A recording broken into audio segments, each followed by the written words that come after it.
Maka betul ketika beliau sampaikan, semua umatku masuk surga. Semua umatku masuk surga.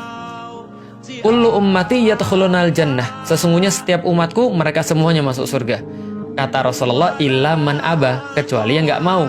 Para sahabat kaget, emang ada yang nggak mau ya Rasulullah? Ada, kata Rasulullah. Siapa? Mereka yang menolak sunnah-sunnah saya.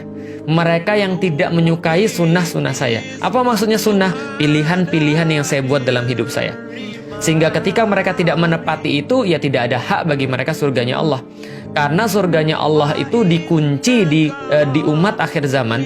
Surganya Allah itu terkunci bagi umat akhir zaman, kecuali mereka yang punya segala sesuatu seperti Rasulullah. Jadi maksudnya mereka hidup dengan cara Rasulullah, mereka berbicara dengan cara Rasulullah, mereka berdakwah dengan cara Rasulullah, mereka memimpin negeri dengan cara Rasulullah, mereka menyelesaikan permasalahan-permasalahan hidup mereka dengan cara Rasulullah. Maka ketika di hari kiamat Rasulullah mengenali mereka sebagai bagian daripada dia, Rasulullah mengelompokkan mereka di belakangnya Rasulullah, kemudian sama-sama ke surga, baru dibukain sama Rasulullah pintunya. Karena pintu surga itu nggak bakal dibuka sebelum Nabi Muhammad yang ngetok dan masuk duluan. Jadi enak ya, umat akhir tapi masuknya duluan. Datang paling akhir tapi masuk paling duluan. Kenapa? Karena barokah mengikuti choices Rasulullah Sallallahu Alaihi Wasallam. Life is choice. Kalau Anda milih kemudian kayak Abu Jahal, Anda berakhir di tempat sama kayak Abu Jahal. Kalau Anda milih kayak Abu Lahab, Anda jadi kayak Abu Lahab. Kalau seandainya Anda milih kayak Rasulullah, Anda berada di posisi kayak Rasulullah. Minimal Anda milih kayak Abu Bakar, Anda milih kayak Umar, Anda milih kayak Utsman, Anda milih kayak Ali bin Abu Thalib. Ustadz, itu ketinggian, kok minimal gitu kan ya? Oke lah, minimal Anda milih kayak Wahsy yang jahat di awal tapi baik di akhir. Minimal Anda milih kayak Abu Sufyan yang dulu memerangi Rasulullah kemudian bisa untuk membela Rasulullah Sallallahu Alaihi Wasallam.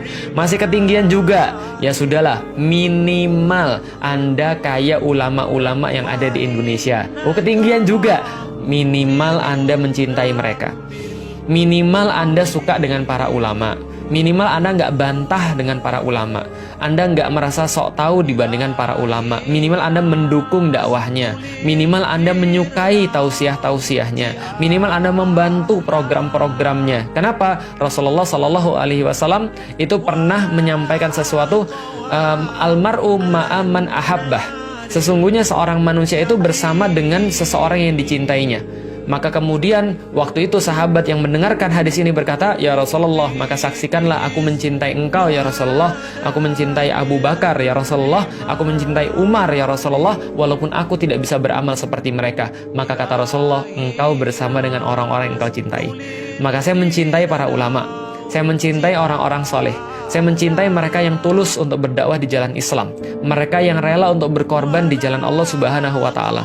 Saya mencintai orang-orang yang mereka senantiasa berusaha untuk mengikatkan diri mereka di jalan Allah, di syariat Allah, dengan orang-orang yang senantiasa berusaha untuk memberikan solusi bagi umat, mengangkat kemudian beban-beban mereka. Maka saya mencintai para asatis di barisan bangun negeri. Kenapa? Karena mereka sudah punya satu share yang sama dengan saya. Bagaimana caranya kita bisa meringankan beban umat?